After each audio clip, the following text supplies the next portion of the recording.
Picture this, a city, its huge stone walls standing against a darkening sky. We're in Hattusa, the capital of a genuine superpower. The year, 1200 BC. This empire is at the absolute peak of its power, but it's about to just vanish. I mean, how does that even happen? How does a superpower, an empire that seems totally unbeatable, just disappear off the face of the earth? All right, so let's get into it. Today, we're going to try and piece together the story of the last days of the Hittites. This was an empire that rivaled, ancient Egypt. And then, poof, gone, leaving behind this incredible mystery basically written in smoke and ash. So where do we even start? Well, our investigation begins with the single most important piece of evidence. It's just a thin, dark line in the dirt in modern-day Turkey. They call it the black ash layer. So what is it exactly? Well, when archaeologists are digging through the ruins of the Hittite capital, Hattusa, they keep finding this same thin layer. It's basically the physical evidence of one massive citywide firestorm, a fire so intense that it literally burned a line in the ground that marks the end of an entire era. And the contrast is just wow.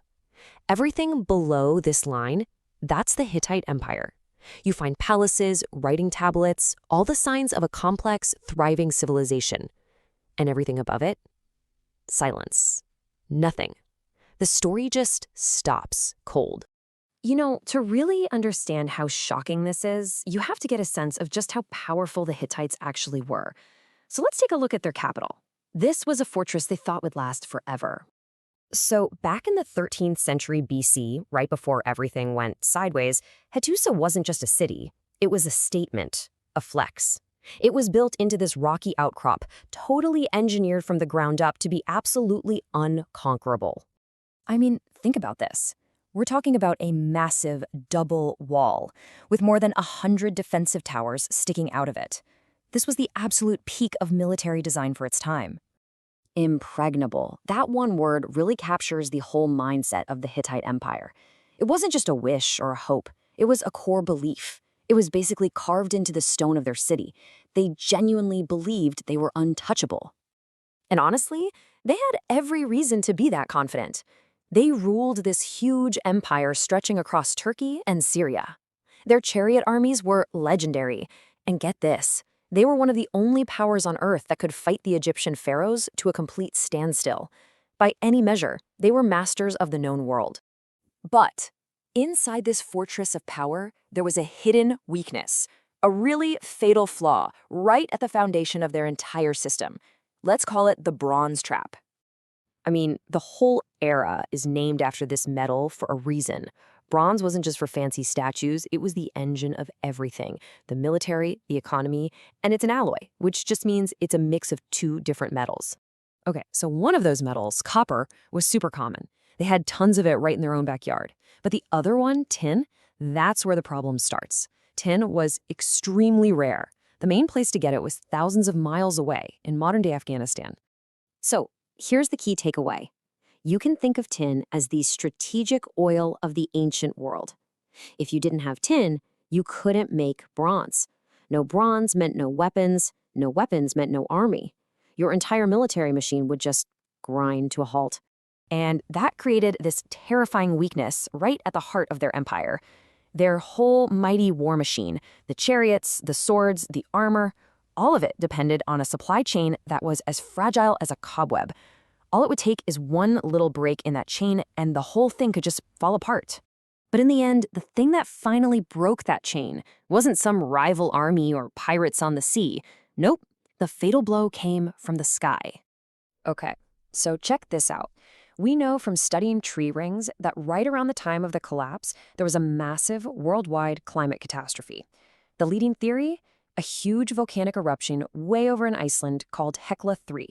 It would have blasted so much ash into the atmosphere that it basically created a volcanic winter. The sun would have been dim, and that would have led to massive crop failures for years, maybe even decades. And we actually have proof of this, and it's absolutely heartbreaking. Archaeologists found these clay tablets, right? Diplomatic letters from the Hittite royal court.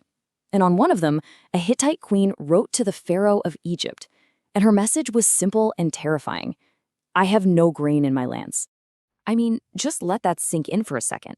The great king of the Hittites, a guy who commanded huge armies and dealt with pharaohs as an equal, was now reduced to begging his rivals for food shipments, just to stop his people from starving to death. So now you've got this perfect storm, right? Their critical supply lines are fragile, and now their farms are failing because of the famine. The once mighty Hittite Empire was basically a hollow shell. The stage was set for the final brutal act. So who actually delivered the final blow? Was it enemy tribes from the north, the Kaskians? Was it those mysterious raiders we call the Sea Peoples who are causing chaos all over the Mediterranean? Or maybe was it an uprising from inside, just a starving population finally turning on their leaders? The honest answer is, we don't know for sure. And in a way, it almost doesn't matter. The whole system was so fragile at that point, any spark would have been enough to burn it all down. But what we do know comes from that black ash layer we talked about at the beginning. And the story it tells is crystal clear. This wasn't just a city being conquered. This was total annihilation. The end, when it came, happened in this horrifying sequence. First, those impregnable walls were breached. Then, the city was set on fire, a fire so hot it literally melted mud bricks. And in that inferno, the entire government, the king, the army, the whole bureaucracy, it just ceased to exist. Whoever survived fled, and Hattusa became a ghost town. And so we're left with that single black line in the dirt, the tombstone of an empire.